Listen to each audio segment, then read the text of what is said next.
Haleluya. Amin. Buddha masuk ke nabe. Boleh metu ye na le. Nong che se singin. Aning langan mo lam loy. Aning lang khana yang khati de loy. Anong che se singin nong che se ding hin. Ding le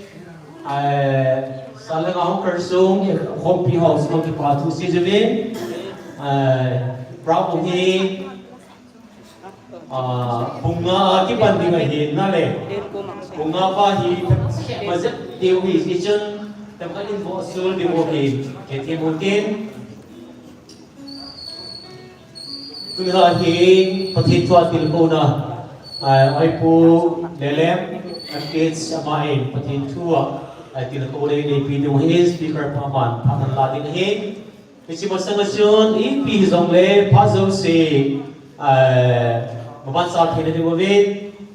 committee lao ai pu thang le amai pathi nga taw ni jin tin anei sai ting le ba sai na saninga gun sanam dingin ai ama sapen perin pa ngam le loi nu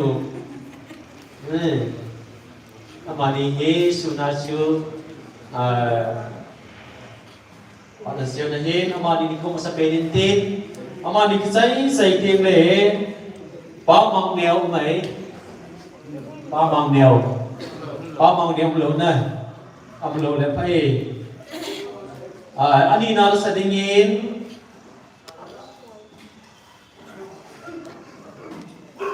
Lina nasna le Lina ta manin sa ding avanting le wasoi da sa te isi be dai diu he artisan se gol sa nam ni be sa da kan izbin tu ni pi zong le phat sa thine de be ai pu la ma phat pu te Nubat sa ni siya kay ma okay ta ay mong ye kakip ko le bagay ngay lor di bukit long ken tu ni manufacture na kapay na ko silba ay sulo na ma talaga ang hakin kujan hakin jo kay ko to Pilipan Hidringa kan pasal ni lo bisa amen dapat saya isi wajar pakai nang mana ini mga pasal hidingin ay katano ako nang mana kathin ko sudah itu Pagulalang kapag naman na din kung taong forma nila para sa mga manan sa iyo sa akin sa iyo tuho ang ay hozo si kay mga tingal nakaw ng taas ng katsyon na kanil pinulili pagkaya manan din pinulili na panapanas mo sa hindi nang mga pinangayat sa nilili ng mga panapanan kasi dapat pinangayat sa kasi nagdam tayo na patsunod din mo kay Jesus Krista na natin Amen. tàu được món ốm tại mặt phiêu vào người phụ thằng đàn sống kịp vào thu sĩ chế ai thuê phát hiện vào xoay là sẵn đi có một lên lệ anh về vì mà đi phá tự nhiên mà đi cùng tàu về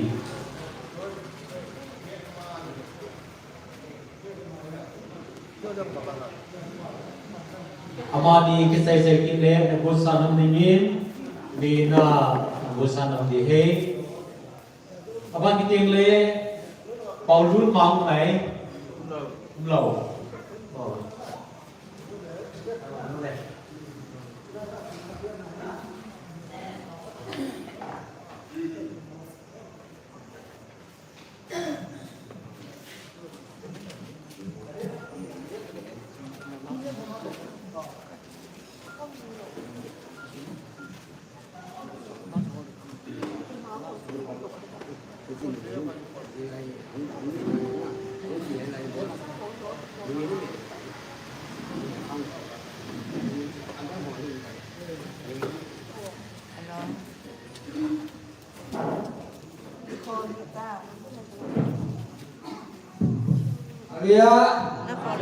Amin. Masuk nak dan musa ini kita panjang. Apa ada nanti ho? Ini musa nak jadi rumah. Kita kan nanti ho apa? Kita jadi masuk dan kita alam ini. Amin. Pada kasar kamu kita nanti kalau dulu saya pakai dia kamu semua dia ini di một các cái sản phẩm thì là chế độ bị đại sản nhé.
Pamay Quang Amlele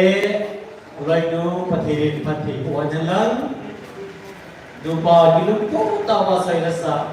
ay Patunjin Asmani Kipatu Abedisi Jubin Tuahi Golang Lina Aman Apam Kiluntin aman sa sai chai king le artist soi par mana kin to le hi neo picture mu the le ding hi ba sai pi bin nam house ne hoi aban neo pi la khana sa ding so kin tu pi ai tu hey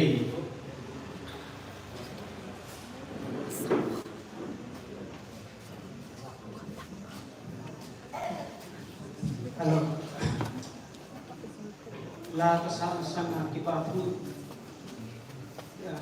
Ajan sin.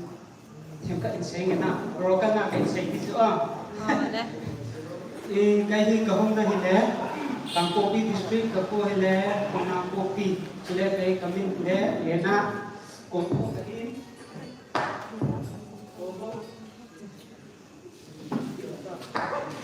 Halo. Cái gì cô vô cái hè sule cái hoa dùng gal cái ra mas napa tiap ko napa ilai kau namai ko nai lai pa isi apa jauh dia na si dia game ilai om pi he inti pha sun kaza on thai talo si dia chun kanau nu nimi ko ma phone ke bola nimi game om pi he atichu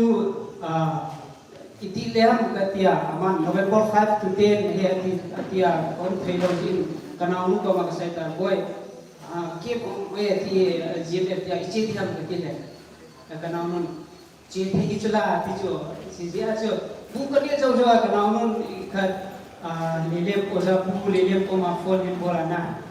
boy macam ko yo kahi lo su kai ni ko ja ni ko nu pe se na cái năm con cái vô là ở giờ quân trong ăn không thể chuyện tiệt chỉ hiện xây ba trong các cái pháp vệ sinh phát hiện trong các thang vay cho nên ở giờ họ trong lại ông trong xây trong là chúng chỉ cái pháp thu cái xây này hết cái họ cái hung hăng trong nông dân welcome trong thật này này có gì em cho nên mẹ ở trong khi ta tại này để sai ra lên là chúng chỉ là xây ba đi họ trong cho nên Archer hojong, Oza hojong, Doyle Paiti hojong, macam cawa kita tu bersih lagi. Perbenin, kat iki heto thena pak jong iki jalin, kita tu jong kesain, dua kahi layung sa loading, i macam go loading, tik bela tu pathen tu ngai di kerja kena kigo isu. Ayi banga, kaki pakai sena. Lasat themjong the hilo sijia chu kipa jalin lakat present bowling e katiana gangding do him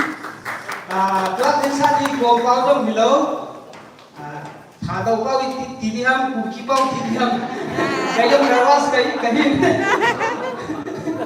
ai pau ti jita tena kahin sakhe jong le nangon nei het het between kai tim masa he tuang sange thêm bạn chơi được tin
Okay, ma, masige gulang lina.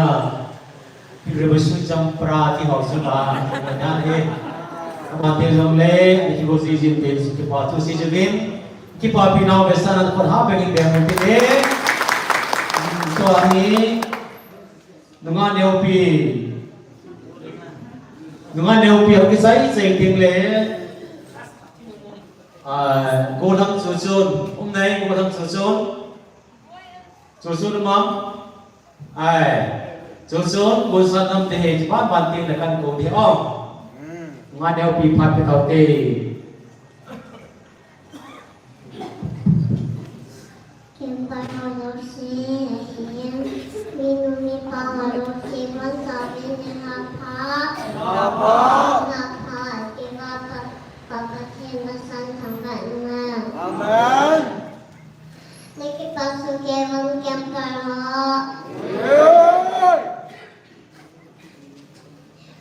Tunga kemparo, bukan cuma halusi kemparo, tunga kemparo kensayan. Amen.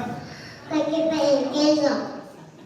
Jisu bawahi kepalakan. Amen. Jisu ne Jisu kepalakan. Jisu ne bawahi kepalakan. Jisu kensayan. Kaya Jisu toman tuain. Ahi tele kiubo ne pigelang. Kiubo kan lani. Kan lani saya kan sari.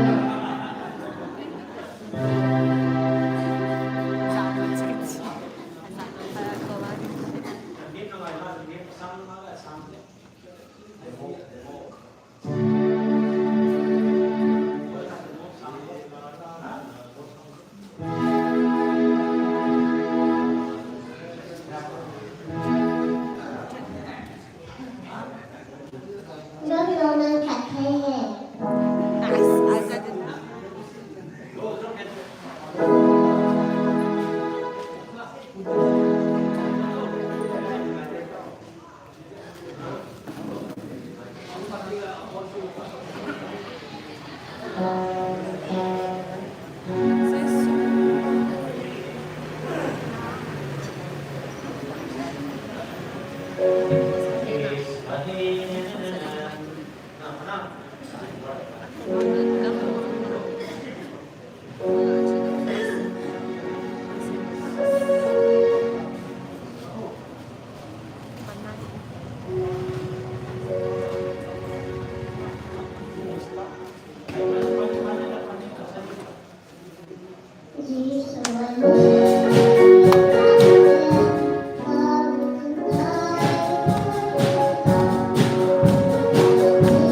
Ipome yung ano pi pati sa pit the physical lang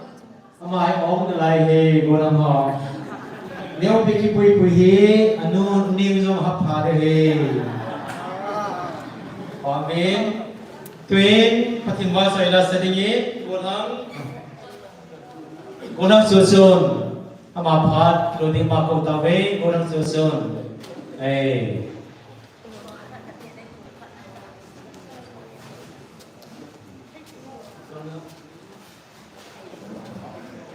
Lọc hả?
คนก็ว่าเดี๋ยว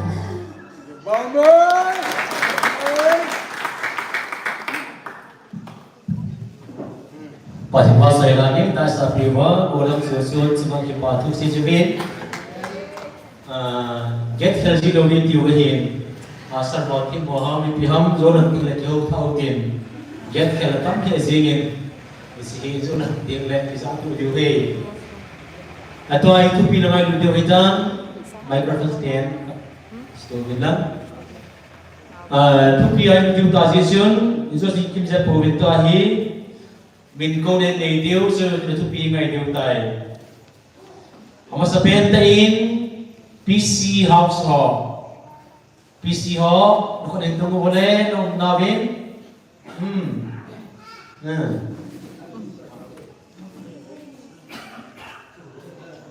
Sasat ko lam kai kana pa ngahin lang ano ko antung kinin. Ano na hena. Di pa me ko itaw te ni kim na usana le. Abana MD ho khatu bo MD ho atu we ki sukre ji na ki gor chak chana to ben disciplinary ke na hoy pe na mo ho sam ta we pa we ade tu te dunia chu PC ho chu ama mo Semang sebagai hampir jalan, final telepon naik pun dia hui, ni kisi tiada di mobil. Amu orang ngambil ke ngah hai sang khala lupa sekolah hidai, kelas kena, naik kian dia hui. Apa ni? Nengoh tiup. Asal dia hui, namu teh baik dia pi. Alam kayu dia pi, ada dia tahu siapa him. My house ni there here. Koi masadon lohi zingi mahe. Sasat asa hatan jabo lam kai ku. Gawe bilang ma ko house ni there kana hin. Ako mato pa ko na ki zodan he. Ki pa me koi taute. Toy patin thu ngai diu tam lu tan pangutin. Ai patin thu a tunia phat mangding speaker pa. Toy pulelem main. Patin pati borsan pumapha ng tido dingin na mapha ni pitawe. Amay lim na rin kot ha begin begutin.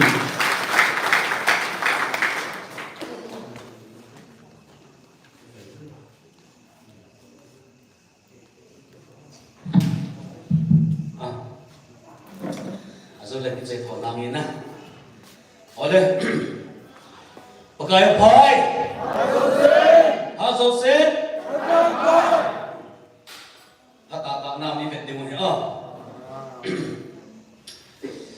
kipa min pathenin phat pai pivin tu san phat kipa ki changkin ovin mi tam ta tu san amulu movin amu the ta povin na achangu movin achang the ta povin hinal sunna luaina na zin tam ta so boivin ai là dunia ho gamers ho na pathianin imawi puibin tuin ha azam bu tam ta ka ini lo hamna azawa chu kampe be ma pathianin ba che kin na iwang adan sa ka gel chen tuni chun pathian tam ta kilangin ke ma hung sa dengan kitin hung sa bu ma madam ro sia hung sa ki lo mo ben ama ho chu Bilang umai dia tak dia dalam pun amulin na. Ibu saya tu hilang. Ungsa umum lo, tak adam semua mungkin tu. Situ lang yung na. Kema hung dengar, kema zau dengar hunga, kemun kumpul lo som. Ni dia tu mungkin tu. Saya di report ki muain na. Saya lam kajian head on na lepas pun lo mak azam le security kisah malai dengan ini. Kema dengar hunga kemun kumpul lo itu tu bang. Dia kisah ini. Dia orang pun lo tengok, orang tengok le dia pi pak dia ni sau ngai kita dengan na. Jadi, kema hung ta, hung kai lo, hung dong lo si ki dong dong ki na lai. Abang satu tek lo wa hung yung ki do bin na. Kita dan sana. aso le da te ku cha chu kitem lo ke hin na lumo to on lo hin ai la phone hin bo lo hin ama to lina to ta hoi nu bo lu hin na ku cha hin au cha bi thu mi na khom lo hin be ahil amali pathenin ama pui ne ho la hong ka ke pao min na dunia hi pathet e pui na pao hi i chan kia bi wang pa hi wam ti ki kho ding he ha na un lain kam ke no lo de ho ungket masanga ka hin zo lo la chu so ne se ko bin na ho ungko za na ka ke man te ne ding ungket ding na warning de pyo na inge khagui bo chang da ding te oh ding te so se ne pa wa din sa da wen la no ta ki se le le bo i pu ne wo chu sa tu i pe sa na ku su ka mu da so pa sa pa se ka ka hele a be su jong be chu se ma da tha da wen la na i bo na che ka na ko mi la kim ko chai ba se te hin na inge ki se le le na ai bo Kabe ga ki chobu tina kabe go se 1 2 3 ya da ta ko lo no ko tu tina da ta ta ma hen ai pilan ana ding sin wen lang ta ma ke man de oh ta ba sa so mo ko je epina zamena kamawi pi kapathir lal pa lehe pi atu ne bana Zekovel mi den bangma asim tablo insunga mo kum meeting te ho khotang khulai mi te bi sa te ho himalam lalpa nangin lehe pi tu ni huna mi za zate da muna la thunga ni le pi khom sig le ki pa ki kong ge lu hi do za ni lehe pa la tu thi tu hunga ki ding ka hiu jana chun he pa ai su boy te su ka te sakanda sep na zum te the hi pa jete hos tu hun hil la thisane ka ke sep tha ki du hil lu sin na dim pa thi du lal pa la ka na hu se min la du na zemuna hu te aga tu te ho zo si la ka ga thi han ma la hu li pi de gen pa la he pi na ka nge ki te hi online te ho tv da ni tu pa en te ho zo se na man bi di pi na tu ho li pi di la he pi na ko sa ki te hi ta hun ma se mo la ka ga thi na man e chen chen da pi ya kamau i pui dingin lapan pinang ngin kalau bau Yesus min kau ngin wahid amen Yesus min kita jelah tulahi iki pabet sadam kabul zina salah apa lepai te papun tu ka sei zin phone hong le mi zo ka kho ki zin e pa zin ka hai dun de chetai na adi lo zo la zo le ni sei tu pi ki no bin lang tun ha hi Pentecost pawa kum se tu be te ni na Pentecost ni aso kuma sa 2019 na chun e pawi ka tho the nai lo hi pulpit na hai ka din hitai tu se din ka din go na hi e pawa hi gang pi mo le pawa ga te ka se go na hi le oi pin na pawa na se le pin ma sa he ponte tha do pa ki se thim thamen ne ki pa na sa tha do pa ka hin sa ai tu chan ge tu se na ka ma nai tai na ma thi ka thang ba na he ati da di lo bang ka he poi akai ati lo wa thu di lo jong la na ke he tu je ngo na na ke hi la ka sa te jong le ka o len je ki ta ro them chat ka he len je lo le ko to ki ti ki tu thei lo he na lum he ta la ka sa ke ka lo ma ka lo je ko kai la ho ka sa jo ka pa ne ru sa dam mo sang ten kho si ka mu ba su ten lem na la sa to sang ten kho si ko ma le ke ba ada na jam hi e hu ten na kita bang chu ki hin toy su pi la sa tin ta lu ben ka ki pai ye jong la sa tin ba na ti gel si ka hin na ni lai ka ge del chun e manipura kana o chat mama kha ka hin music go la bena la ko heading pa jong na ki lai o masala ga chun mi zoro ma tholoi ho ben ho ka hin mi do in ti chun ben na chun ko sa ho na bo lo bi thiam mi sa ben na ko sa na bang na sa ko long su do a hung pa ya jamin ve ta ta chu drama ve ke so sang song fu i yo za la ma ho ya do sa na na drum face kat sang sa in so pe ka bo hon sa thuman ham diu la hoya India to kemulong na lai so China order ka bo ko na China thong om ki long na lai ichen ga drum hoi chu innovation ti bu chu la la tua ho khanga ho la na su pi bo ko kha yum ding la pan de bo ko be tiu jo ama hi tu chu hi drummer na drum kan hi apula to ko ka ngai hi na tempo ki chana ke cho rolling was so si DJ ta cho na itika ana je lam kan ung cho gitar je lam ka ti drum a thim do in gitar jala chi chi na te bang ma chu bem pu hon jong lo lom ho jong be so te tai tham ta ta chu teng tung ding cho ana pa bu me ji man thai lan ho le pa chen pa ka be na jong hin bo na lai de chu ke kong ki pat nai lo hin na la sa la kong ki pat me te last thang leเอาที่ใจสั่งกันหมดเลยนะไอ้จุดนี้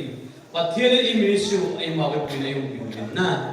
เพราะฉะนั้นตักษาตักว่ามิวสิกอาจจะทุเรศอะไรขันตัวเจ็ดเดือนเองเบเบ้ดินจงอัลสัตย์เราเป็นบ้านของลาซีมินเห็นอาจจะไม่ดีเลยถึงจะได้มาลาซีมโดยตายนะเอาไอ้ปีจอยดินจงลาซีมินเป็นที่บอกตัวเทเราจุนะที่จะได้มีดิสเทอร์ดิ้งโตที่ดิสเทอร์คนเดียวกันก็สิ่งก็สมบูรณ์มันน่าเห็นถ้าเกิดสิ่งสักว่าที่ดิสเทอร์กันเลยตัวยูเดียเช็คกินแล้วสิ่งมันเราเป็นตัวมันที่เราเป็นกิสาเห็นที่นี่ที่เราบูมเต็มเลยบูมนั่นที่เราบางสุขีนั่นไงไอ้เราตัวสามีเราเห็นตัวสุขีเดียวมีวางอาหิตันเป่าคลาสกันมาจ้ะนะตัวนี้นั่นมีนวลเลยไปตั้งหิบสิ่งอาจารย์ที่เราจ้ะที่สุขีมีขัดคุณส่งเลยคุณสกิมจะปังขัดว่าเยี่ยมมากจะเป็นเต็มหมดจ้ะ hospital เราหน้า dialysis จุดบอลจ้ะเดี๋ยวเราคุณส่งเลยคุณสกิมจะบอกว่าเราจะปังขัดนะอามาเราจะมุ่งมาเส้นดิบเดียวหน้าดิบเดียว dialysis จุดบอลจ้ะที่ทำง่ายเลยนะคุณสาวเสียงคุณจ้ะ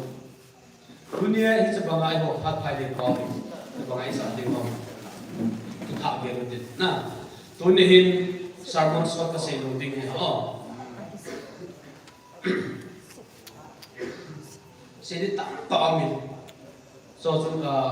kunjung lah sedi kita, koi so ingkat denna. Tunehin Bible sang menyebut kasih donomin, sermon jatuh itu baik muin.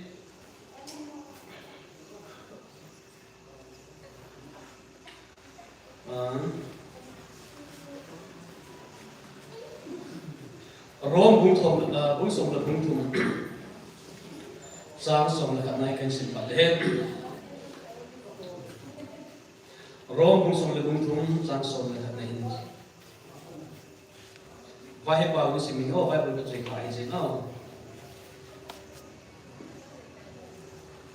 tu lai hun dan te la het je gun imute din thohal ang tak zat dai ti hiu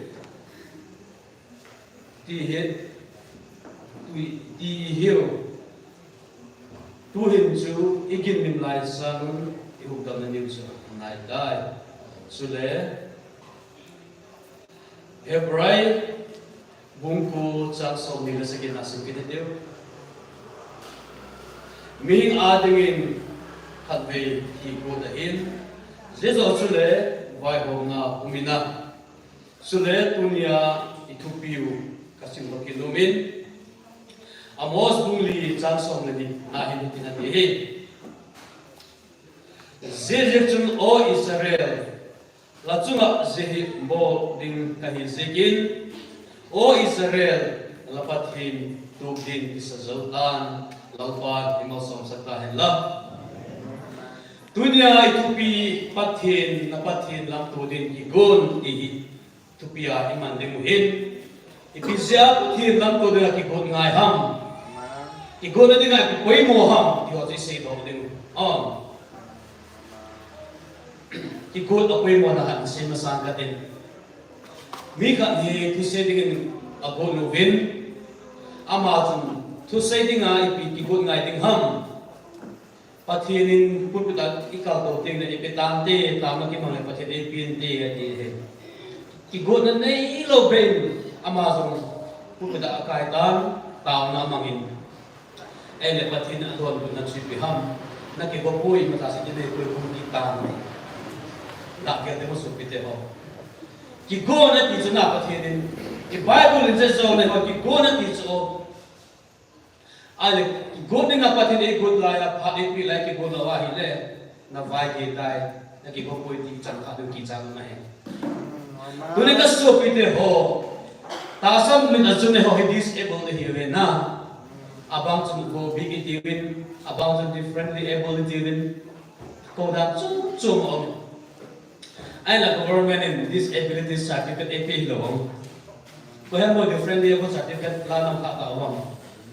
not nai lo just get disabled ka sa na la je government ama ha differently able it la we the certificate on PT ko le differently able so azan nam na sa ko problem bai to hi disable like igal ding bai ala se disable part it become ipathir no disable god ma disable pathir nahi na pa ki se do no me to sana hi tunin amas penya se no pe chu pe ame ti le Genesis bung khat chang som ni le se gi dalam te na hi chun pathin me ku a pathin ki bat bia si ni ve pathin thang ba nu hen amen tuni hin ito bangin hoin lang ito bangin hoy moin na ito bangin thawin lang itong gong zong lechon pathinin at di bang taan siya ni kinakikitigi hallelujah pathin tila siya mo so siya hibelerchon na anikat na si piya siya hitay yung sa yubo MD hon pathin anikat niya si piya siya ham Genesis bunga sakat na si piya siya ham ano ni na PC mo PC ho? Ha? Kasi lo ni so la homo Bible na betin ba na betin mo oh. Jadi sis buka sang na simsu de mo so. Jing lai ki to ki de we. Assignment ki bo pa de we ta. Je kasi mo na page pem de na pathin na se piram. Adang zo se su umhen. Ani khanin hiji umhen na om sa na. Ani group niya sim je piham hema sa sai se bo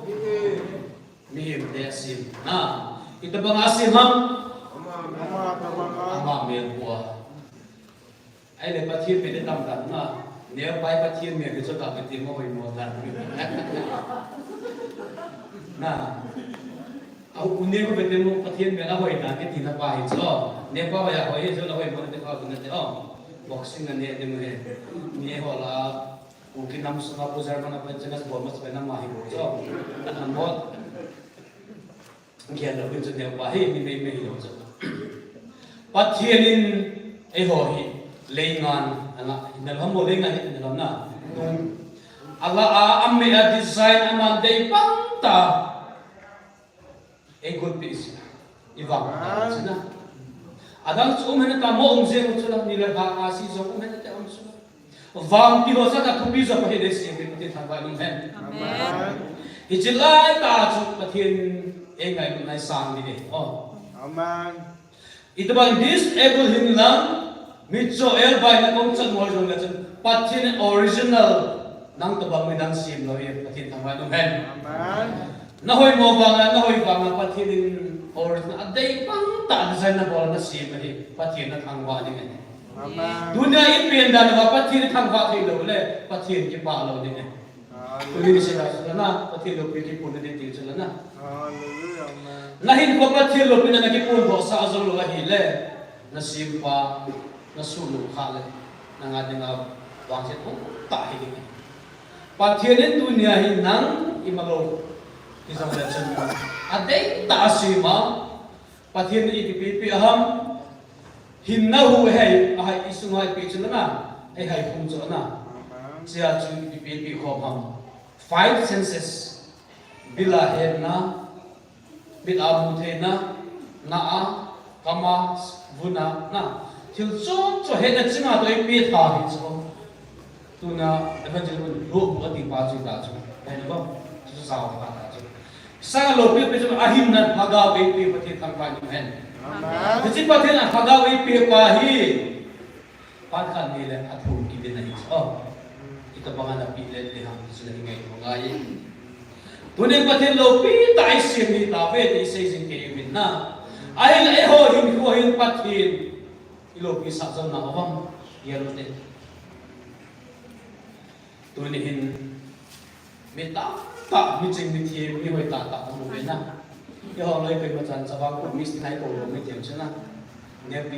pi bo vi contest a pang lu je pang lu ji bo hin na cha bang mi sa abi be so do te ding wa ke ko sa tai sei do fit sa ki ta ba itun ko wa chi sa de koi man ai te lo ki fit ta lo so na e ba nga tu nai ko kai Jesus Kristal nga tai ko na kai ti ni ke te ba ke ta ba no men amen ye je tu na to su pe te ko mo pen pathin na sim ba nga depression ni ti te ho hina e le ki sim ko min sa pathin ni thang ba la se depression ni nei lo de ne dunia hi ina na uma ima sa bolo ba in sunga mobile at hama ay lo nu pan hol sa na ne ana zo me na boy lo so ay ba nga hi pizza hi chala ni na gen ta ana gari ni ka mata na mo ba na ki li ba bol la ana vibe la na mo ha pathen ngai lu na pa hi se pa hi ni gel cha na o ni lo ham na sila bo hung an hung lo pu zo na amen kem ki go hi thil lo mai boy ke tu chu mai ke ma hi mun tam ka hi ka hai le ka hi phone bol ko ka hi na thil tam ka ka he de so experience e ho mi wa ka hi da no ke to tha tam ka mai na tu ne pathen an original ta asir pa chu phat khat ding le pathen to na ke lam ko ding ai si se a chu ne ai bible itu pi na se pe chu na pathen lam ko ding ki ko na ti amen Tunihin beleven ipizia pathin lam tu dina ki ko de ham mi nga ding a kha ve ipin kha ve thi te ding ai na thi ding le hoi lai na na chi ding ham Christian hi na pa hi se Christian hi ham e ho hi na kinem na kinem chino kinem na ka ke chin pui i lai sa pa hi se sa azio ham kita nagam nei lawan pizza sila kita nagam pagil sir po dia sa ade moham na azon la panana sa khadu ma ka ki sa kai oh kasi ji je but in la sa po de ka ti ji pa je oh ana se jin ke dei but na la sa do de Jesus de hinan no ke pa na tu po dia ila mo ba e ho Jesus so ke nei de lo ki pa na so ke nei de lo I phun je mo lo ha I bola Jesus de no ki pa na tu po ta isa de mo but na isa pa so hung di lo de ne Jesus ne ki pa na tu so min abo ka na sila na men lu bai ta no ta ho sa ai ben na lam kan chlai to wo che bolo che ne o ti le ta su ki ne ki to wa ki ma hin Jesus ne de so Jesus ne lo te so phun na de ho lo bin sei se de ho lo bin na lum niam ki pa lo na de ho lo to lu hai na dim dam ta bin to Jesus ne ta ta na lo de ho ai be Jesus ne ta ta ke ma ho za te chu ke par te ho chu lam ka de ding te to te cha do te ne te ti lo pe ma ki phun ta lo chu na je chu he dunia hi ba na lai sa lo tu mai oh lum ki ta lai sa lo na ara thu I pi ha pi ngai ku te I ge lo wa lai sa ji ding mai je chu dunia hi pathian lam tu ding a ni ka ting le e ho he pathian an ma nga ding ki ding hi bin azawa is le ka signal ti pia ma se mi a ding ka ve thi ko nei na so ju la vai om na am ding pathian ni mai to ding mai yes tu ne ipizia je pathian nam to ki ko ngai ham rom ji chuna sei ta nahi tu lai pa um da te hoi nahi le thil su ho ki lu nahi le I mu te du kha pha nahi dai rom ji tu nu na warning e je pathian thang vai na tu la thil lu ho hi he no umam ga ve ti su pe te ho e ho zo anai pe ri gali nei din tuin hi chalai mu na pathian ai taw na zal ve pathian ayu piu vin ga di lo bang ni yu mu vin na ai la tun ga ke na ka su pe to isu pe te Israel ga te ga ge te mun la na tu us ke be nahi akida na amma ho ki ka na se ho hi kar pu sa ki ka pu yu chala AK-47 ti ho amma pu missile bomb rocket launcher na amma no chemical le ta ta hi da so rồi cáiนั้นจะกันcao về năm có số cũng chút là yêu hình cái chạy cam điều đó hiện tại bây giờ chúng ta rằng là mình cái cáp của cái đồ gam tu lại phá mình đàn thế sẽ phát hiện anh này đàn cái chuyện mà ta sẽ trong dunia này phát hiện lắm của cái cuộc đời là với một bên không biết đàn thế họ hiện mà số sẽ số cái ta này na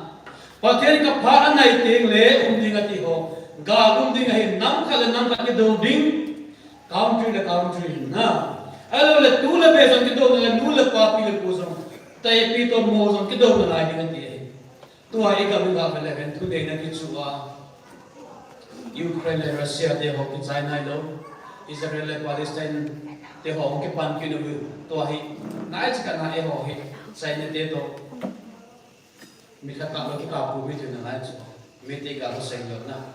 chứ không chỉ là in suma nông gạo nông ta chứ là là phát hiện link cái họ cái họ gạo ta chứ là kia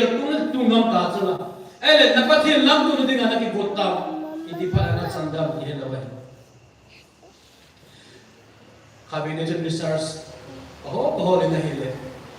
Kovela mitiza,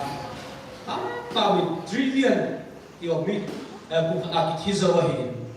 Ay na research at pa na sa ina at hindi na sa ina. Bisek hindi na sa ina.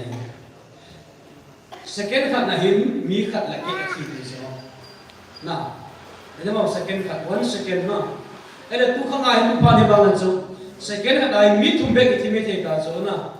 Hita ka bola he mi khati mi tum mi gu mi ge mi so na hita so kobe dai mi thi hi so phat khati la nang chuma dum ding he nang pha so dum ding he so pe te ho ge just pathen vai hom na mana ding ding he dunia he ki ga pa lo ge chui the lo pathen ma sangai din di se wa so pathen nam tu ding a ki go tu lo le. This is Psalm number 1. Asal nas ibahas kita na populasyon natin. Mitson sa te ho hindi ba ki gong lo te ho spidham at sa to mas si pathin pa ho na mading thilo di mo hindi eh. Tunay pathin pa ho na mading thilo fa. Hebreo tibet kina hechun Hebreo so ibet na sina sekidin na he. Tunay te chule mi ay mo te ho thopino bintin ake khatsu abang khatsu na kipa to so ka machi bintin abang khatsu hile za cha na dam na lu de ti ai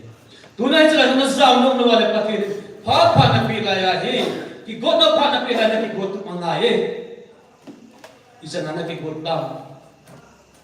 tunai pha dum dan de be se wai pathir ni ki god pha mo mo ngai ta ti warning bell ai go pi je ka hela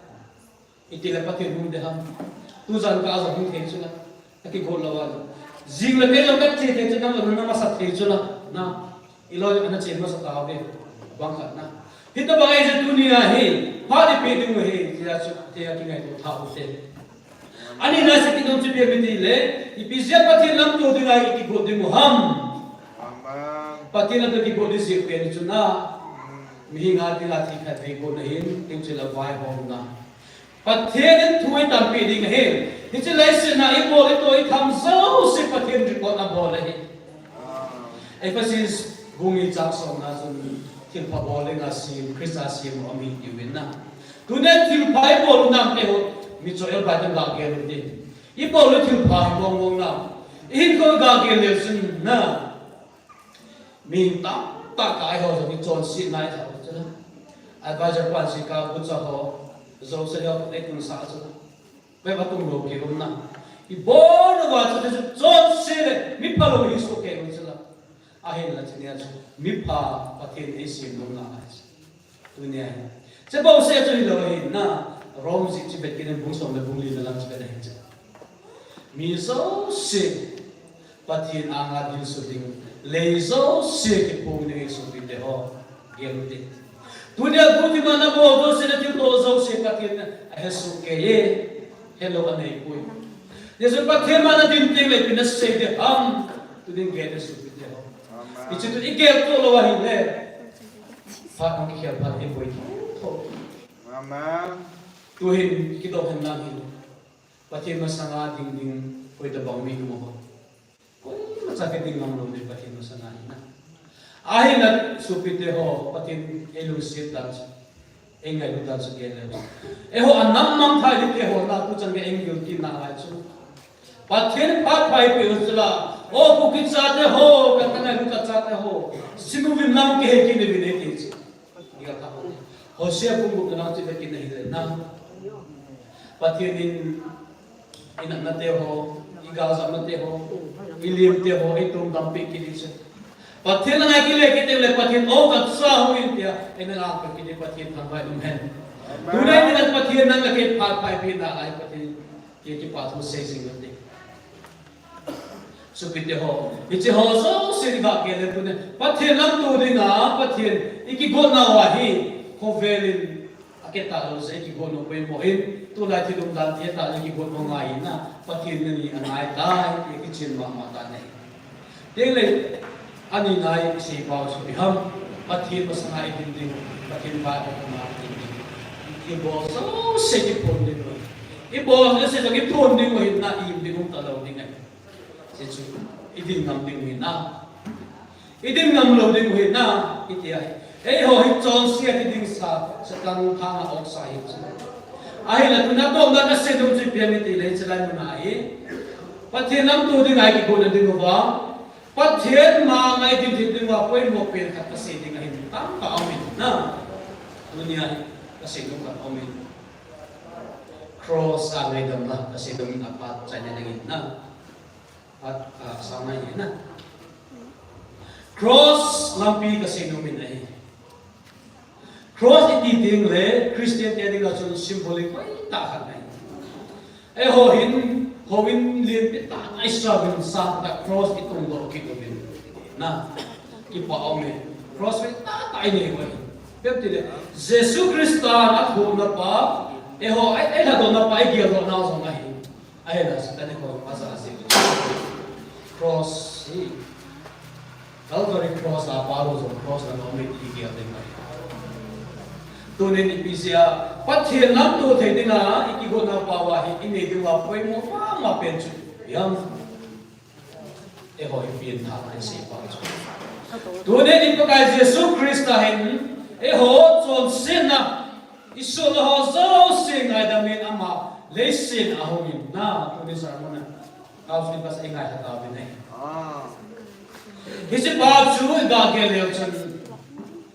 amo mo patinin pagkait sa Christian cross na po ilaw sa at nangalagyan na tugim na sa gagel ito cross lang Via Dolorosa Latino na sa ibig na Spanish no gimna lampi asat na lampi kisin na Golgotha bubul lampi son na pagka Yesus Kristus so, ditulay mo na at sin masana so nipituhang kasi sa nalayot. Ahong pinansin daw ito. Yes, mani ang pansing ko niya kaso ko nalingin na. Nalagay sekret pagka Yesus Kristus ang nihin, yes, mani ho na so atawin na hin. Awul sa so itiwitam. Kisa na ahata pe awun gimbese si asa na. Nalagay na din nga pagka Yesus Kristus sa awal sa awal isa na bahay sa itilong teding ham di scientist ko aswimi doktor ay lang mihingi yung kamay yung gimba tatin yung sa ayo na isela ko na kisa na ko teding so proof ki bola na ito ko malung nga yung gima unso ko'y maming teding kong kalaway ay pagka Yesus Kristus ang maalis ang hilong ng ating kaya din nga ito patin ang bayan. Amen. Anong kandan sa pati mo epa hitsikonin epele at iso. Ay la, ang mga tuloy laban sa pati dyan kipil ko sa ating kahin. Ay la epa matuloy ng matuloy natin. Tunay pati tuwa ang kasewa. Nalagay ito siya pagka Yesus Kristus. Hitsit na ko ang doon na hitan. Na. Amen. Hitsit ko na ito pigmamitile. Nalagay ito siya na ho. Se bango ya chonse na mite ho bosit na ho so se isa konsulat sa amana do nin so Calvary cross ang pihiga gela so pagka Yesus Kristus ataw so pa na sa amat sa tabi avovin na soi sal na zen movin sabun khabula amonga thiki hiem ko avevin zen movin athona da sa ti asoi da sun na mehinga ni na ko so din moi poi e hoi mo ka na khabe to ki se mo na esa ki lo na pakai super ta asa pirai maha apu ni chana koi se maha apu nam na lagi se apu nei su pite ho ga ke hi bo se chu lo bai avo wa phai ka so na sago ke wa avo na lai chu e ho school ai ki bo so nei ko yam isang ko to kai su pia ho eten bu kha lo di lo na ala email ma pau sorry ipakai Yesus Kristus su e ho adinga Rome spider ho chu kita bagas ana vo utasu pating khat pasal khat bing khat iban isu pe ki be ki Yesu ki noi sina la azma sang pe tas ati ta ya te icha chu tha hi padi ana ling luku inal ham ape pe wa engineer ling saw chu hita elso aku saw le aku sangai Kristen ti ka bo zeng lu zai zeng ti chu kisana lu pati ta tuna buka Yesus Kristus linglu ku kalvari lampi anak ku pajong hakatir le nang laki dengan lalu ku ini pati thangwai nom hen nang laki lalu ku iku tini dengan pakai Yesus Kristus linglu ku anak ku masa naik dah subitnya ho pakai Yesus Kristus ku naik agak linglu ku aku aja kecai dengan pada na kecai ku longkang ku alau azek ku men avevin na ae ko na chela si ko ben amai abe ko ben to sa dai nan la kai ko chile si ko ma e ben kha eta to si pakai Kristus menana ito ka na lo ba ai ko kai Yesus Kristus ai ko ne nan la kai ani ako ba hin so pite ho ki pite e Calvary cross la bi ti lo bi lo ba pathe nan mu the ding a chu pathe to ki la ko the ding a chu e cross i hung lai ki chu Pilat ina po na Calvary Cross go kata ati mo hi Reverend Dr. Cho Thoma izora ma pa ko paleta hana seju kakal kate in kalza ekal sangkha le sagile som sagile ni he ti jo kita sa akal jo te me ti jo na ahile kilometer ha hingde che cho chia su lam su jong hi 12% ba lam su omin alpara chun 20 percent ham khachu e lam phei hong kinin adang so se 62 percent lam to he ti Calvary cross lam ki chuna ipakai Yesus Kristus chu nai mun ta chu lam do pha chu apo cross apo zo lo pa na chu ki bu nan la ke se cross apo zo lo pa na chu ki ba ta chu la nang tu ne ichan dia pakai Yesus na cross ko ti khata Isanga hasana mo po na ego na to ha supite ho igel ame me gelo ne tu na gel ni pa na lungki ta pa ka Yesus Kristus ka very cross a una pa gel to hikil akil na pa ka gel kilan anas mazin free ma even ho ho ima sa ho cho bible is ma pa tin pa ka sa ahun to na pa ta sai si ma gel ne hi so hi bo Tapi kasih minum zero sebang kalian. Ichlah so tamu saya terbuat na. Ichlah so saya huntuin pakai Yesus Kristus lagi ya dengan. Patien ma patien nam tu deh kiko na dalam piaman. Ikut picture bisa. Every Adam to ikihen tawin. Patien nam ikihen tan. Punya trisi tahu na jonsip na itu apa baju. Patien kita mana untuk lo baju. Ichlah kalau cross saya pakai Yesus Kristus. Aku tak patien tambah nama. Amen. Cross na ti setan ta ne na pani ka se do no me ne cross na tu se na chun kata ta sa e ho ida ke cha ti mu le chana na asar ste ho pi e pi wa cha e pi wa to tai ko bi lo ham na ai le pa ka Yesus Kristus chu thu kim na so se ko so pa na cho ka ba ri cross a khai ku wa na da na cha e ti ko su to ge ro ti Hichi Calvary cross alin vai o giu ki dopa kada na sa e tat ko pa he tunai nang lagay hadaw maya patit kahidan sa ahi supite pathin ni matna na footboy na pin hoy na footboy na meron na say po na pinag na say po ahim na siyempre la hagaw king na It's about the child to be able to pay to night. Nalagay hagaw nga yung patitudang sa ay patitang kanong hen. Tunay nalagay kilaki na pat pa pinalahin na. Hepa, hisulayin ka, umay, kinalahin patitang kanong hen. Tayo sa iman talang mulim tao sila. Adang sa na pa sa tunay patin nalagay hagaw na dang sa kahin. Nalagay patin hagaw. Ihagaw pa sa patin ako, isop ko mo, hindi idol kay Demang Gil. Sana to piso at supit deho.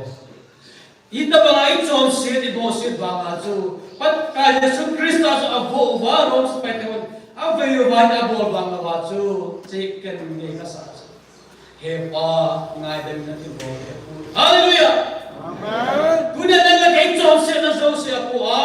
Kung na siya tuwa, ay mga so, at teho, ama kain teho na, heba, nga din na atiworo hello hindi. So pwede. Tunay nang lagay natin na patin ka naman tumpilitan, panasun o, betan, agintay na, pagkaya si Yesu Krista,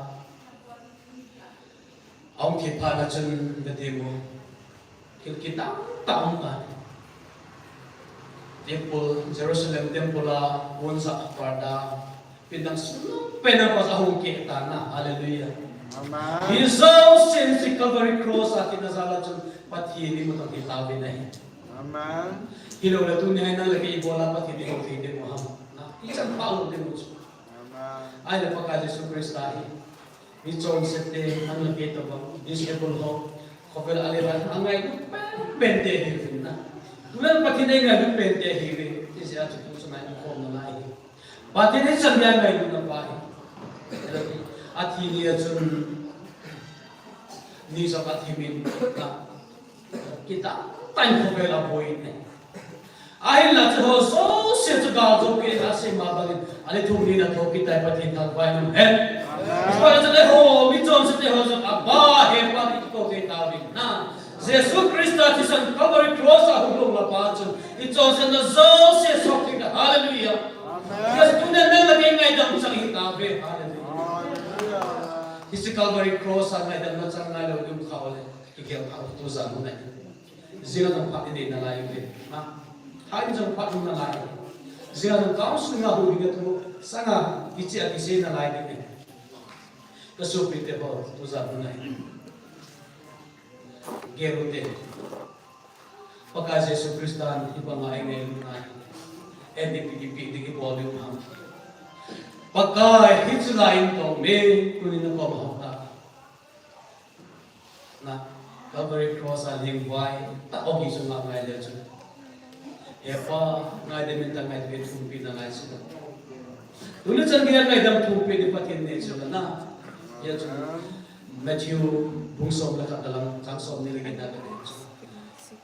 Kamuang ko lang lumin ka po azangi.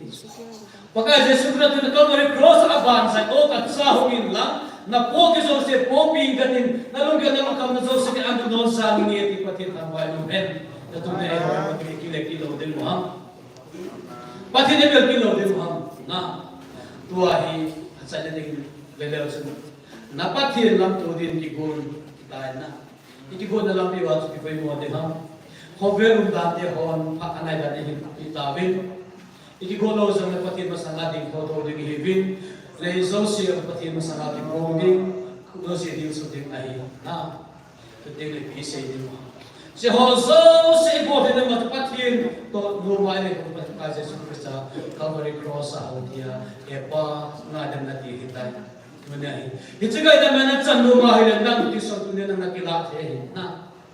pathin sa Yesu Cristo at isang tuilet sa minuto pasok nang nag-ito si Sophie na kumagigyan ng mali. So, Peter, amoy ko yung puti. Kunyahin, nanganahitalo na manpiatso na hitay na naghihinti ngayon. Yesu Cristo sa nga manpiatso sa ita. Hallelujah! Koverahi, zobin ibiyam anas sa Jesu. Sagot kawin kahong pingin, sagot huwag kakilay-kiting na tiyin na. nang som na hong pina ko yang zin to ka hong pin khana mo ba koi manam lo pi na sabwa ki pin chula mon chula ki pin chula ithi te mo jong le ban ga mai ko lu de I ma cha lo ise ban noi le se na a lo pin ko mang kha de ngai ti chula to ni su pi te ho ise ban noi le se nai thang ai lo du hi lo pin na tam ta ek se na thang se na so mi ne de ka ta san ni ka ki nei so ke na ahil na patinin chan chunga lu moi te ho ke la mi ki pa ho mi bang pa mo ri me so pi te ho Jesus isi dunia na din mo na dis e bodi na ho hi na pien hi lo chu wa mo na pien hi lo chu na ahil la na thi ding le chos na po do ki di lo chu la dis e bodi na po do di lo chu na sim na ka na po do di lo chu la patinin agaw na pi pa chu na Huing na chan na pas pati na so la athum ki din na huni so pite ho jet chan ipathe lam tu na ki go na wa hen tha ke lo ten paka je chupre sa te sam tai lo wa chun hi ja so ki ta lo chun pati to ki lam tu ki lo ni ti ka se lo ni ni amen to za na hin so pite ho tai mo ke lo ten to sam ki ya na lai lo ten na e hon pati lam tu de na ki go na wa hi midang la chun wa him le thau ga do de so him le thau to ki go ni mai hello le bom mo choi bin tin ni tin ai na e ho in su ding building in sai ne ko ve pathian dai lo na ha ka ti le phan ki sai ding ni le tha so in ding to ding so le pathian na pu de lai chi to ding le i bi se de I ma chai se no ko I pa kai na ma ti samsara ne na sara tu ne na ma de ke ko ve ki de mai ye so tu ne tu na ki ko ho so se pathian lam tua ki go tu thele ke pathian pathian ko le ka do ne he ta mai ma gi ke pa ove pa kai ngin phat pha ne pi ova tu ni phat na ichulai na ki khom de ho nang ma lam tu ding ki gom the ding a phat pha ni pin na lai sin ni tam thong ra wa na he amen e pa tu pha nai hovel win la te ka ve win hovel tu so te ka ve sit na dim so to le ga thang na dim so nang ma na hu ki ding ni anai tai ti na man ko chin ta ni thang ba win na he amen pa nang ma ta ki tu ti le kum so si na ma anga din su ding a he le so si na ma ki phung ding a he pa ai la ke ho si ding anai po ve ai kun nang ba krista ki sang ka we cross a hu nge chu nei so thing ka of him la tu na ka so pi de ki sang kom te ho so si na ma sanga so ni ka ne lo na cross ti bo the na de sang bo ka so no ba na ko pa to tin ta ka ga na man ne ham pi da sang ka lo me ne he do sang ge ne man ne pu ne ne pu de ke pa ni pa to ang se ke sa ma pa pa ne sim sa ke no ba si na so ang se class a so ale program so se wa nama lo pe ki po na to ne na so nama na po de ki bo ki na lo ke ba ki bo de ne ne pa ang ne ki pa ta ko ne he ko sa ne to ne ke pa to so ni sa ka na lo pi na ne ni pa ka ji su na ka ne he amen chen ni ke pa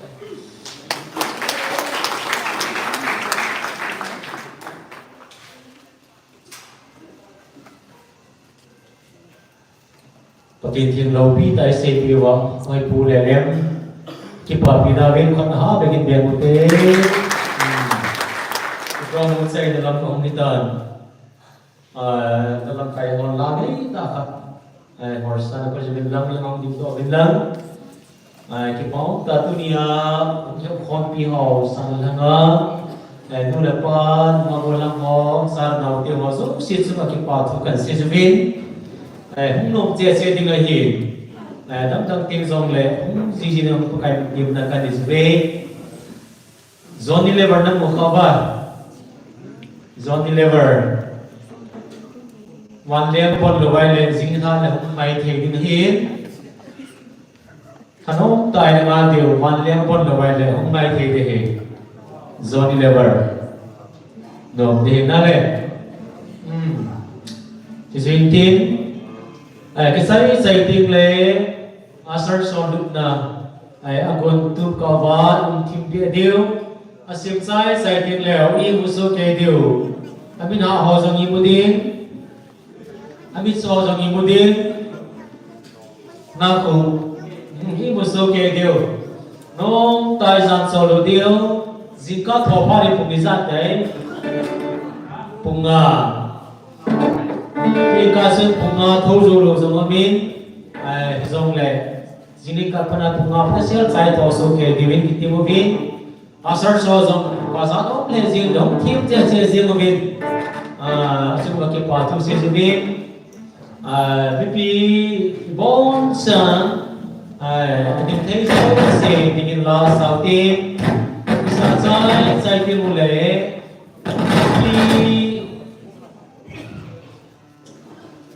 pipi kalema tauna speaker pa reverend say boy pastor Ramsin pat say na tauna aniding chichitu ni ha promise say nang dingitay bon san adim thei so se Yusuf ni dingote Allah. Allah.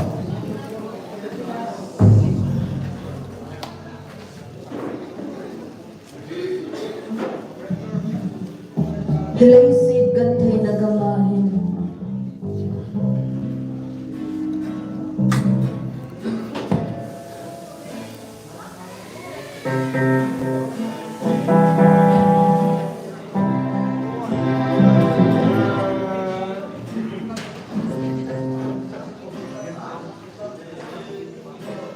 Can you not laugh when you send emojis like this?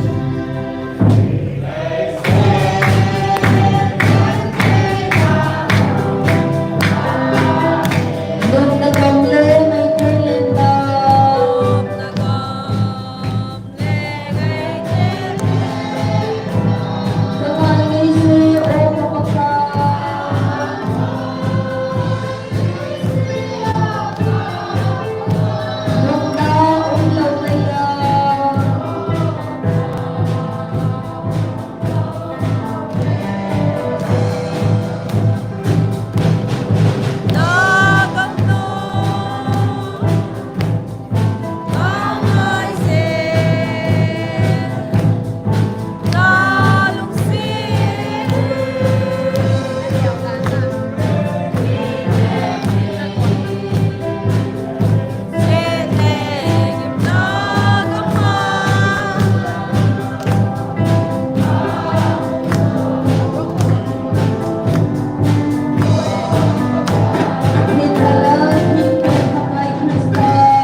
nó đầu tiên thì họ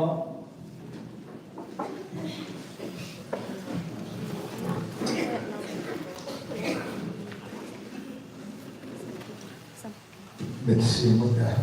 thì mai cũng ngày lúc này là của tôi là sáng ngày này điểm dinh các bạn thì có một cái naman để có khát tiền làm xe là dinh cá sun chu phát thôn là chân gà rong cái loại hôm nào thuộc cái ngày nào làm pakai là chapa naman sa da thuộc cái dạ đến đó hong cái dạ ova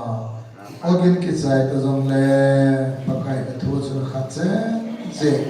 ถ้าโตเปิดนู่นแหละตลกเปิดไลฟ์เป็นอย่างนั้นทั่วคนในน้ำมันในโอปิโซใกล้ดีเป็นกระตาเป็นเฮปากายมีขัดเบมีเบะสัมเลปากายนั่นมาโบนาหุยนั่นโลปีตะอันนี้เอวาที่ปากไปลำที่เกลือเทจินดีโมเป็นปากายตัวจนแคมเปอร์โซเสียนังอัฐาตานังทากาวาในโอปีอาหุยนั่นเองสาเป็นทัศน์ของทางเราละมาคิปานท่าเนวาหุยนั่นเองโลเป็นท่านักเจตาเนโลฮาจูเซตุจุนาฮีนัมมาเซสุคริสตาหุยพูดีตาคิสันนันเนวาอิลลามาเกเลเทสุเกนดีเป็นปากายนักอมาคำตาวเกนเรฮีหุยพารอกอินไซตาวินซานขวานโนมินเนมุสาเวนลังสิงขวาพาดังเซเลเนมุสาวาNama itsam bukan berke doa obem beman wa sela kasava na thua kau kyo limki ka sele amitsen se narum se na gao thiam pathian chune umpi ta benti ka pharo dama sone nei pe ta se lopi na pa sa na che na mai pe ki pa thu sen ka bon sa ba din har chon pen pakai je sone ka ka obi nei amen Amen. Chân persuasis po do đầu tiêu thế tu thiêm thiêm tiêu. Này Bible xem tiêu chú rong phong thum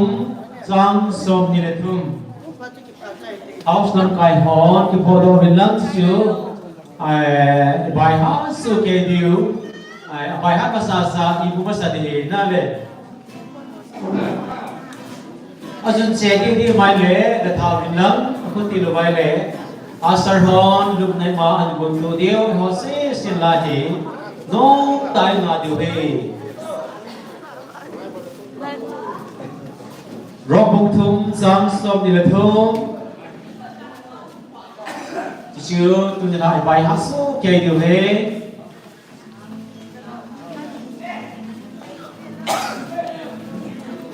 năm mùa ta vắng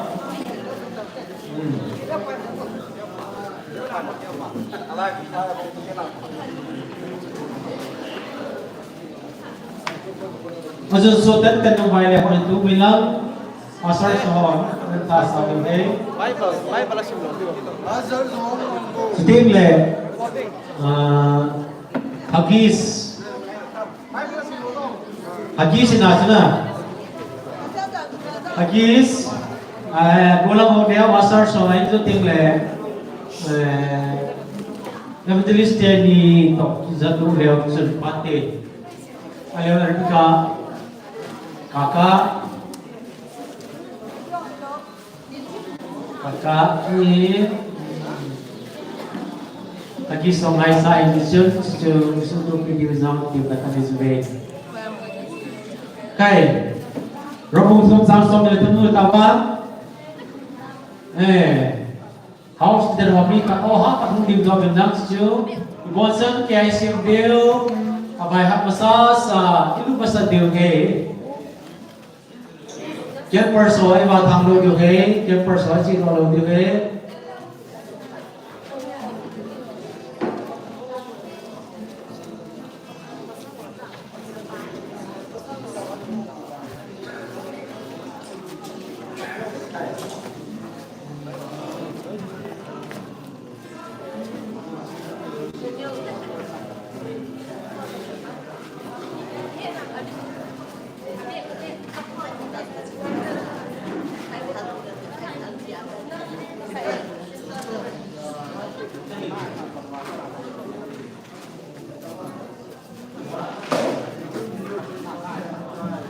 di huam kisanay.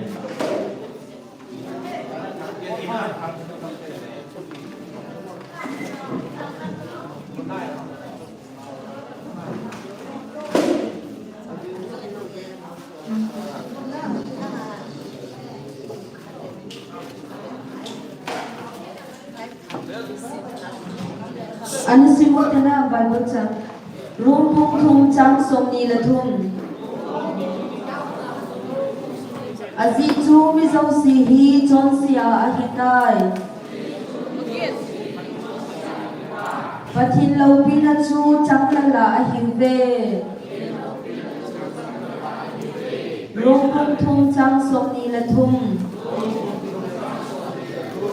azi chu mi zo si hi chon sia a hitai pathin lo pina chu chang la la a hive rombong thum chang som ni la thum azi chu mi zo si hi chon sia a hitai pathin lo pina chu chang la la a hive rombong thum chang som ni la thum azi chu mi zo si hi chon sia a hitai pathin lo pina chu chang la la a hive ihe tao ba sim be du phang ihe du ta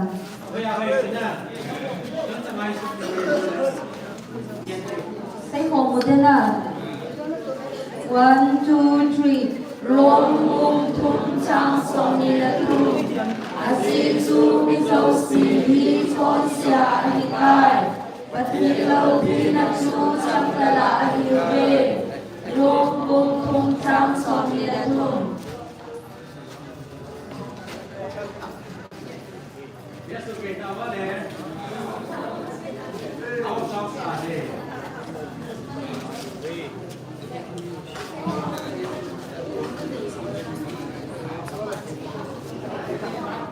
Ito si mas pending, hindi mo. Ay. Hindi mo kita ba? Dua tahun itu sudah ada orang tu. Nato tak? Ay. Wala tu di bawah aku. Helai ko tu tu. Ay. 1 2 3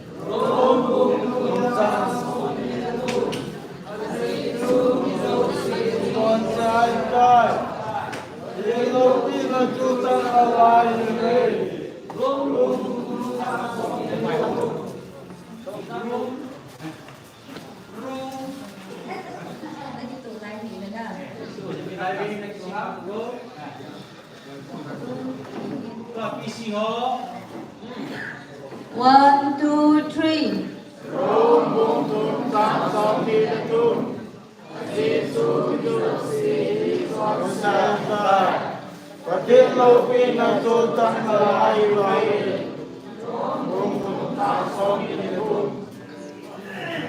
Tun uneu fi group home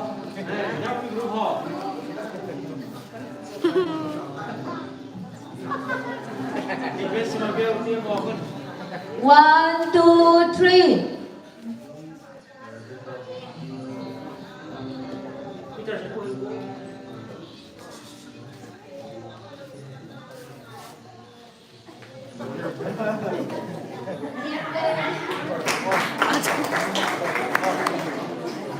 Nếu bị bom mồ của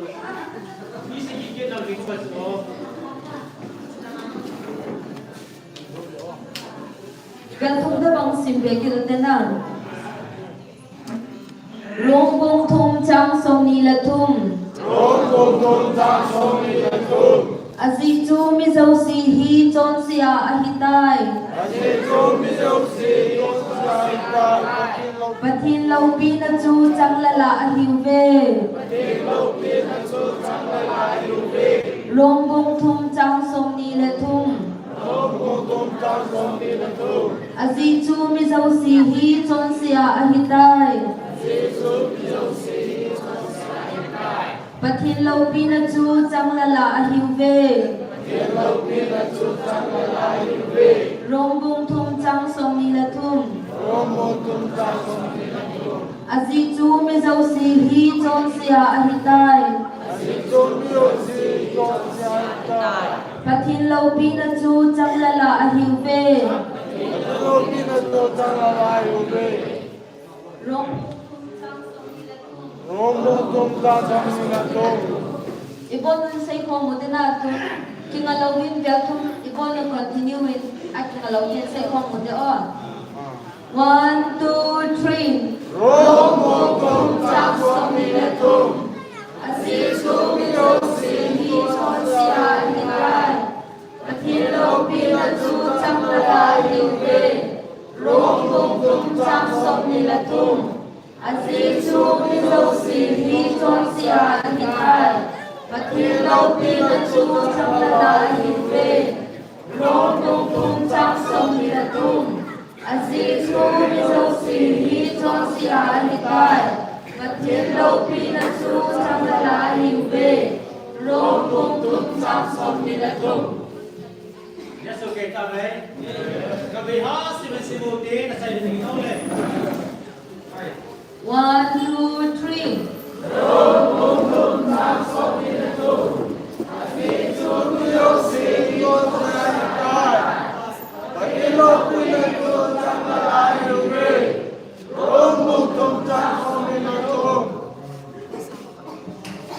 Bảo vệ thiệp thế số kế dự biến cùng kết khá là định thiệp khát ava nên tòa hi phát hiện vào xoay là sân đông quay hào xí dòng lệ sân đông đông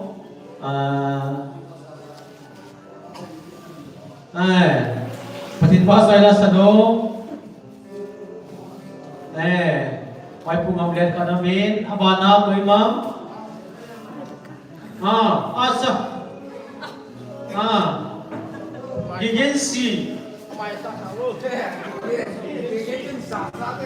agency ama ko te pakai apa agency camera ay kabel na agency patinawasa la ka sa video He's down. Camera.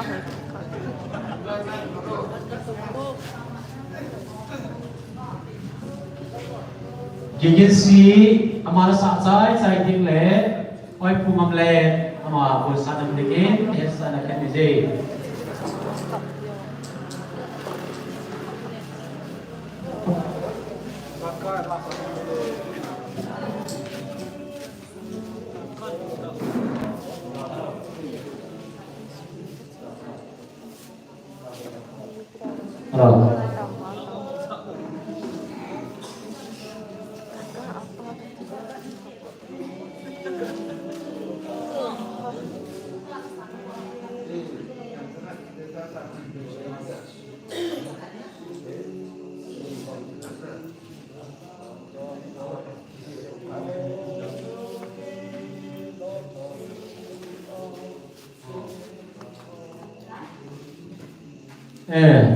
gigin phone ka sa de ti in la ko gin kalein ko hi betel ko na kai matre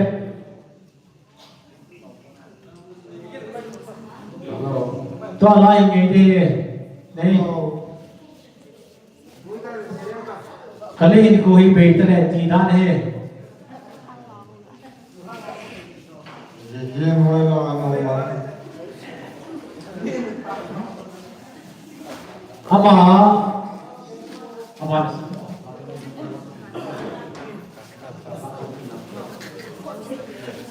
ama ni ko tu itu ta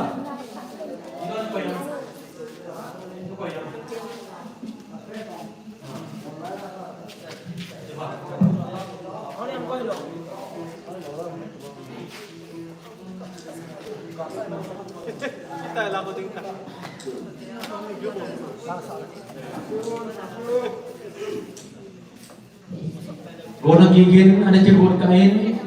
pamamlet oi pugamlet ma phan kapiu de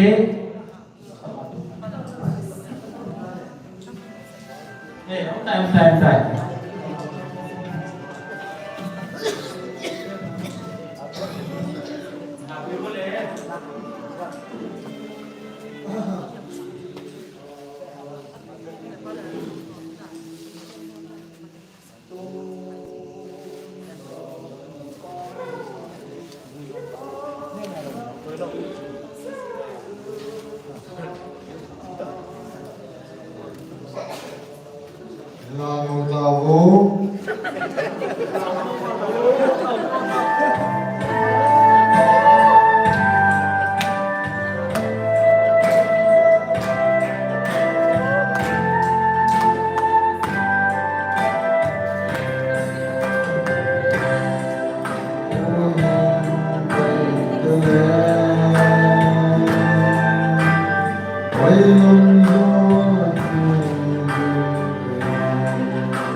Amen, hallelujah.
Let them make them cry the gospel. Keep on the Lord.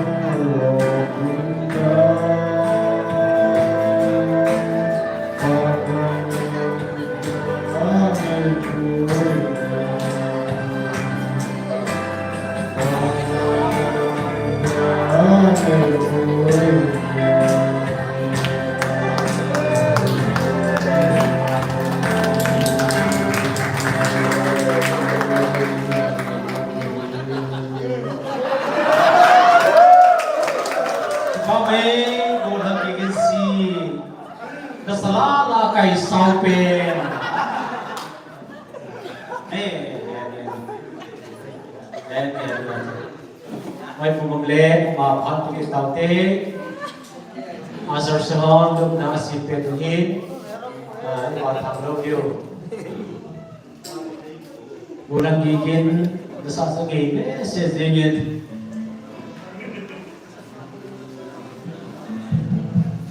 Kayak gini, Haleluya, Amin. Ya, saya kurang dia dong, cek gitu. Saya dong cek, kalau kita dengar, Yesus ini mama gitu nih.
Baik, Pak Mamle, dan kita satu izin, Pak Susi izin,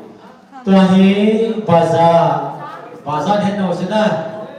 bazar lagi dari satu izin, PC Group Lok Kaipa, Pak Hembul bazar dari satu izin, kamai kau tahu, berbeda.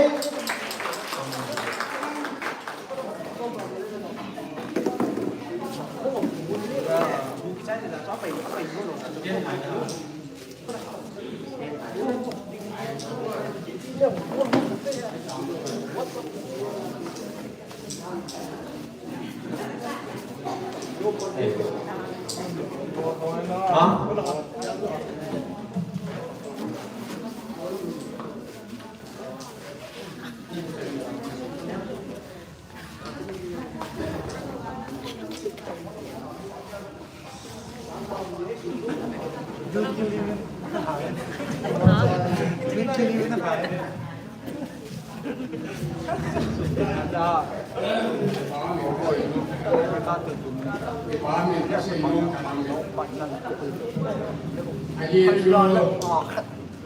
cái hồ không lai ai ý tân là cung cung này cái hồ ý mà sang chu anh em lại mà chu vô xem lệ hiểm hay là bèo của này ai chu cái hồ ý không cái bạch này à cái chạy này vô lui không cái chạy này tu không thảo cái bạch này cái hồ đang không vô rồi đang không vô cái hồ ý tân cái bạch nào thì thành phố là cái gì mình cũng lên áที่การเอาขาดบายอย่างนี้ที่ว่ามันเป็นส่วนเป็นนี้กันที่จะกันบายไอ้ส่วนปีกันมันอันนั้นตัวไอ้กับพวกนี้ประเทศลูซีนี่ตัวละชายอย่างกำปีกันอยู่กับตัวเจ้าของกำเดียวแต่เจ้าก็คงสอบยิ่งอีสานไม่ได้บายอย่างนี้ยี่ตะรอยก็ใส่เลยอากิหายhai buku piloi itu nak bayar ni isot, biar pulang buku isot, piloi itu minta terus dia mulai anu nanti dia luai karena dia kan lagi kan kalau pulang kan sana itu boleh jika mereka kan sana,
Imam Mazingina, pa yang mula dingin kon benguting, sinang tinggal oleh aku sedikit ibumin, tuahi iba saya sapi dibin ulang gideon, ma aku kulitin.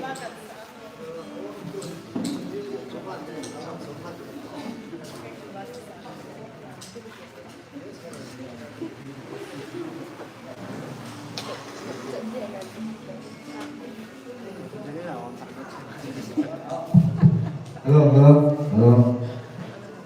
How far from Jawa? Nanti jadi.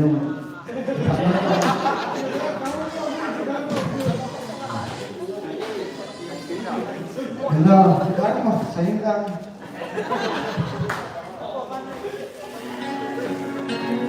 Hello.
Bulan Gideon,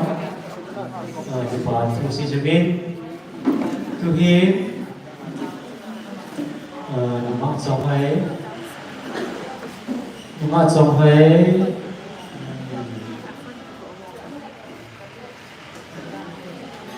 La, tu này pasal orang sih pun dah okey na, mau kikir okey, tu hin, asai napi anak tinggi,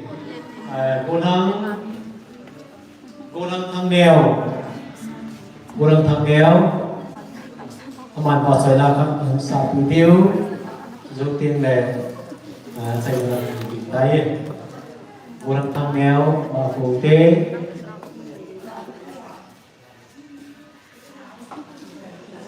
gunung thang đèo, cũng dừng lại, dòng tha xuống đi anh cũng không đầu đi tắm tạo mình nè, diệt chân.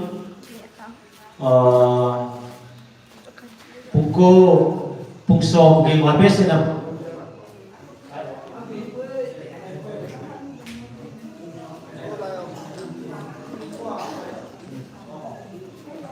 Pungko lại bộ tê điên aji siji ka ni bathau hi sin na Pungko le lại ốp đi chứ mà cái phần coi mà sa pau tano điều no tai ki chon điều ti siu he sa ka nei ni ve gulang thang neo pat ni tau te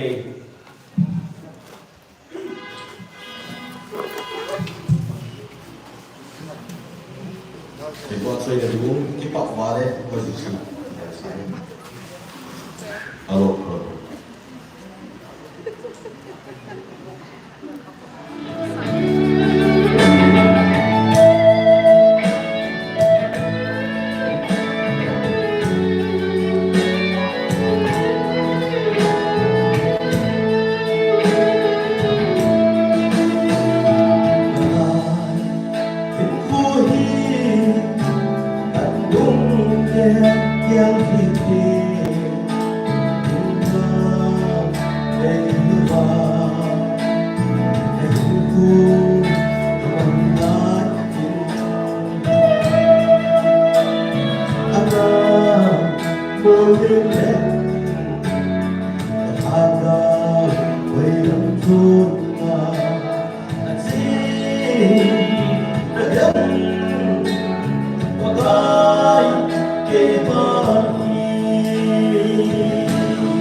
Bảo mê cô năng lượng neo thêm mà dễ nhiên thằng neo nó sẽ thêm được tâm việc cũng sẽ tìm là hết gì năng thêm dòng lệ ta sẽ tốt ta học thêm vào xây này không được hết tuy cũng biết dòng chúng ta cái dòng tiền thì bằng vào sự kiếm phát triển tốt sẽ cái dòng nó tại cái dòng liêu cũng cố tình là lại học không được là hết xíu theo thì sẽ xảy ra sự biến động nó là cái số lượng đầu tiên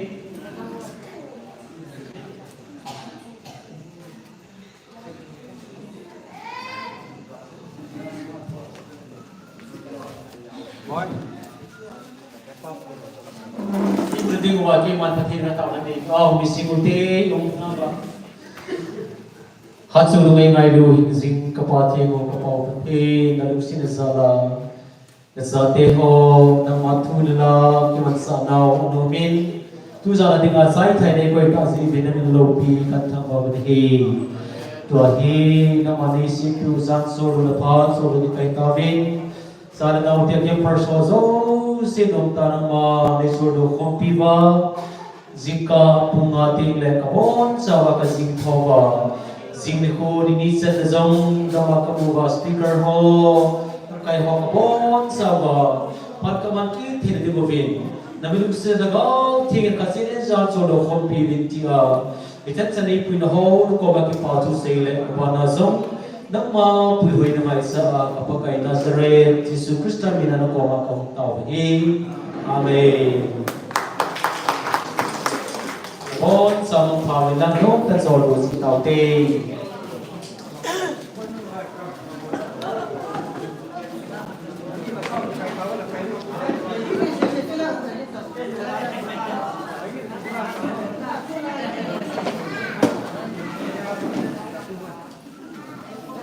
Singat lang ako na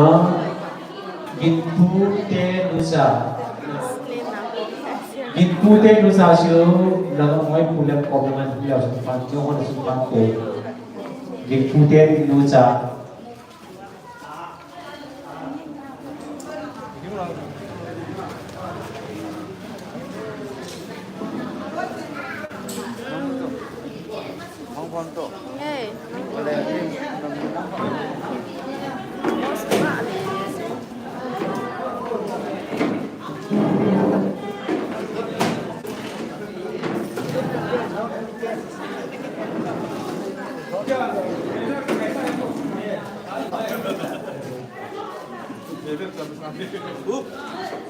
Ako lang gusto ko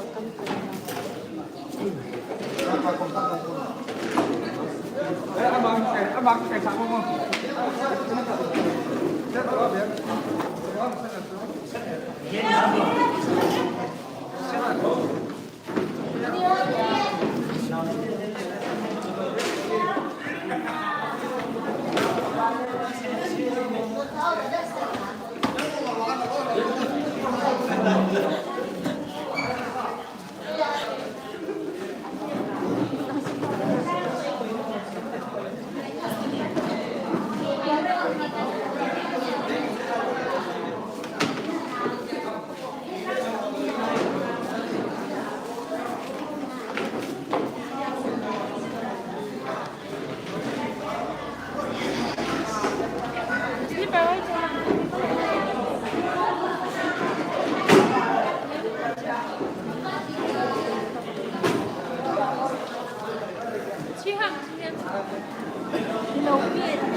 Bun galato, di na kapan.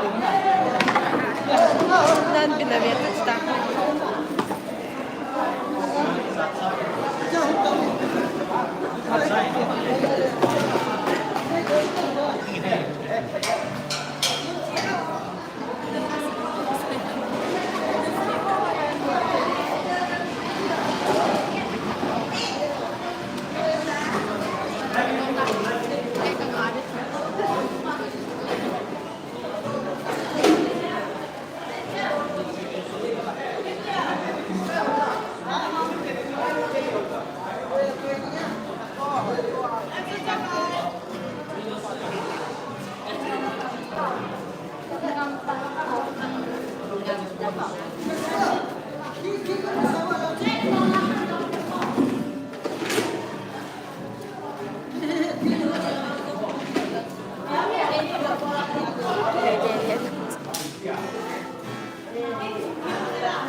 Kau tahu tak nak?